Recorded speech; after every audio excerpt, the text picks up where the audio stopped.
things and everything's wigs.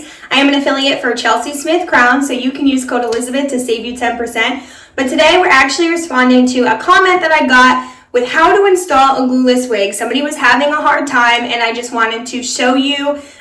It's really easy. I think it just takes some getting used to, but it's a really simple process. So we're gonna go through it here together today.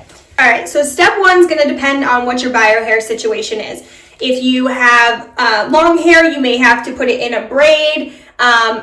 If you have a lot of hair, longer hair, put it in 2 braids, and then you're gonna kind of just tuck it underneath with the braids so that the thick part of your hair is kind of at the base of your neck, so it's gonna hide it. If you have short hair like mine, you really don't have to do much of anything.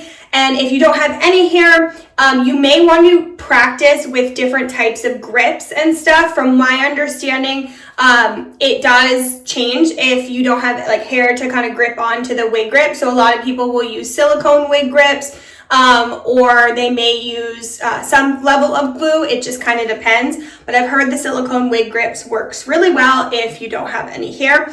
But I'm going to start with taking my wig cap or my wig grip and putting that on. This is a Chelsey Smith Crowns wig grip. It does come in different colors.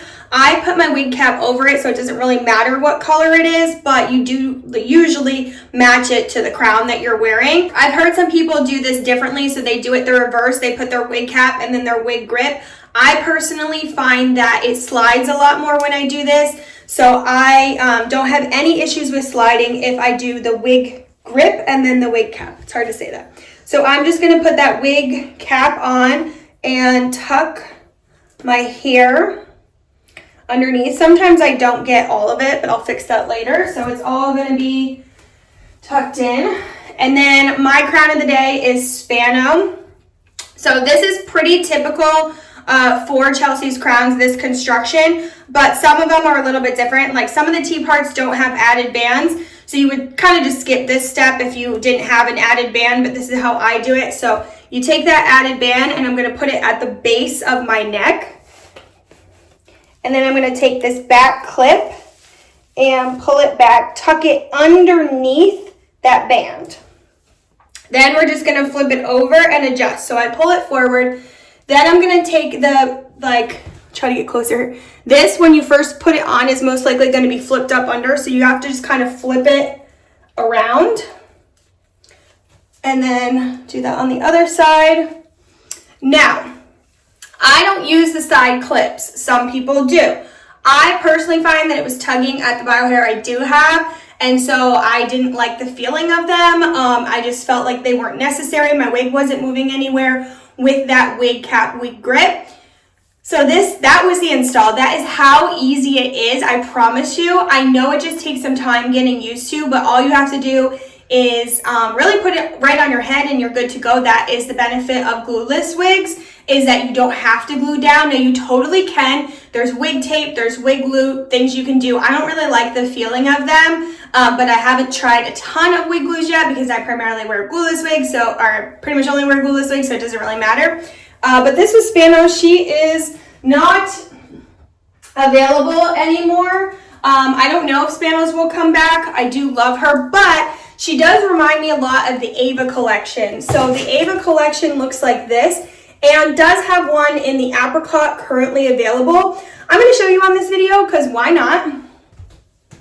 Okay, so this is Spano and this is Ava. So you can see Ava is very similar, but she's a little bit more like combed out curl than the Spano. The Spano is a little bit of a tighter curl, but this is the apricot. Okay, so this is the Ava. You can tell she has a very similar look and feel, so if you like the Spano, Ava's might be a great option for you. This is the apricot coloring. They may still have the blonde coloring available as well. It depends on when I post this, but very similar crowns. I just wanted to show you that because Spano's not available, so I wanted to give you an option that is. I hope the Spanos come back. They're one of my favorite collections, but I don't know. So this is how easy it is to install a glueless wig. If you have any specific questions, let me know. I know a question that I get a lot is, how do I know if it fits? So you're gonna measure your head, and I don't know if I've done a video here yet about measuring your head, but I will. So you'll measure your head. Most important are the circumference and ear to ear, and then at the bottom of each crown, there'll be the measurement. So if you're petite or standard, the fit should be tight enough that it's not moving, but not so tight that it's giving you a headache. So if it's so tight it's giving you a headache, it's probably too small.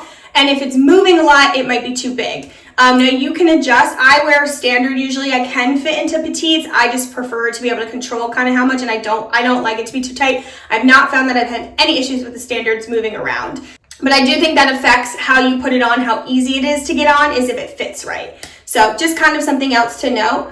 If you have more questions about wigs or anything like that, place them in the comments and I'll get a video or I'll get back to you in the comments. I was not very good last week because I was away, but I'm back now, so hopefully we'll be good to go. If you want to see any specific videos, let me know. Like, subscribe, and share. I really appreciate it. Again, I'm an affiliate for Chelsey Smith Crowns. My storefront is in my bio. It's chelseysmithcrowns.com/Elizabeth, and you can use code Elizabeth to save you 10%. Thanks so much for being here. Okay, lady, bye.